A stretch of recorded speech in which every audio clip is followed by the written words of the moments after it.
मीठी लस्सी तो आपने पी होगी, लेकिन नमकीन लस्सी भी हैदराबाद की शहरियों की अव्वलीन पसंद बन गई। गर्मी और लू से बचने के लिए इससे बेहतर कोई चीज़ नहीं। माहिरीन तिब के मुताबिक गर्मी में लस्सी से लू से बचा जा सकता है।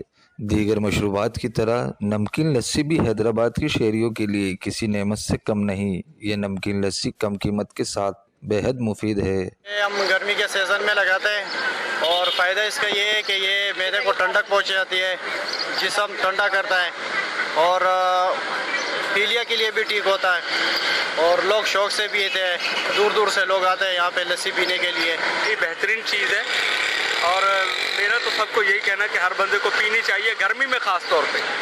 लस्सी तो वैसे कुदरती बड़ी अच्छी चीज़ है। गर्मियों के मौसम में ठंडी ठंडी ये नमकीन लस्सी इंसानी जिस्म में भरपूर तवानाई पैदा करती है।